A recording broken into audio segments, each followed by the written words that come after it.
11 अप्रैल 1961 को संसद में आचार्य कृपलानी ने तत्कालीन रक्षा मंत्री वीके कृष्ण मेनन की बहुत आलोचना की। उन्होंने कहा कि कृष्ण मेनन के अधीन हमने बिना एक भी हमला किए अपनी 12,000 वर्ग किलोमीटर की जमीन खोई।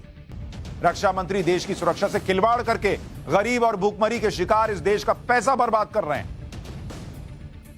1961 में पूरे साल संसद में तत्कालीन प्रधानमंत्री जवाहरलाल नेहरू की जमकर खिंचाई हुई। जब सरकार घिरने लगी तो नेहरू ने कहा था कि अक्साई चीन में तिनके बराबर भी घास नहीं उगती, बंजर इलाका है। यानी अक्साई चीन बंजर इलाका है, वहां कुछ नहीं होता।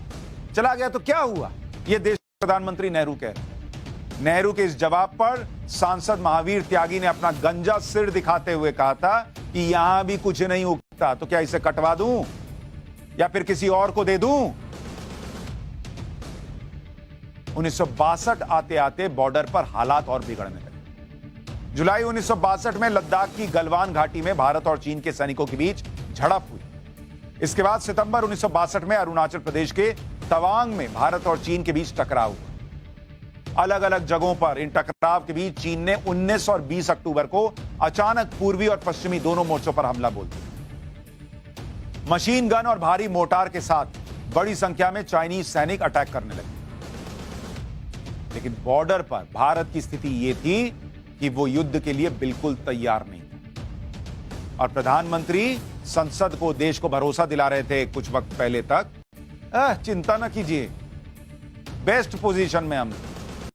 यह था उनका बेस्ट पोजीशन। चीन के 80,000 जवानों के मुकाबले 80,000 चीन के जवान और भारत के कितने 10 से 20,000 जवान। लद्दाख और अरुणाचल प्रदेश में एक के बाद एक भारतीय चौकियों पर चीन का कब्जा होने लगा। होगा ही। उनके 8 सैनिक पर हमारा 1 सैनिक है। 8 पर 1।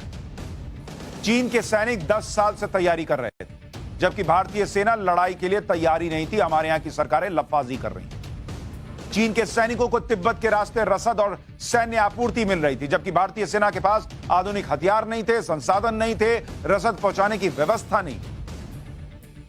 कई कई जगहों पर तो सैनिकों के पास कोई मोर्टार तक नहीं था, कोई रॉकेट लॉन्चर नहीं था। उनके पास सिर्फ हल्के हथियार थे और सिर्फ 3-4 दिन की रसद थी। भारतीय सैनिकों से सिर्फ वादा किया गया कि उन तक आपूर्ति पहुंचा दी जाए, लेकिन बहुत सारी जगहों पर रसद नहीं पहुंची।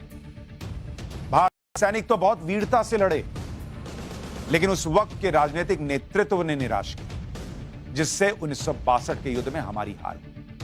अगर नेता मजबूत होते ना बॉस, मैं लिख के देता हूं, सैनिक इतने मजबूत थे कि ठोक देते चाइना।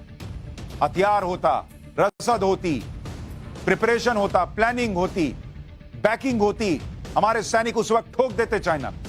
लेकिन यह सब कुछ नहीं था। किसकी वजह से? क्योंकि राजनीतिक नेतृत्व कमजोर था।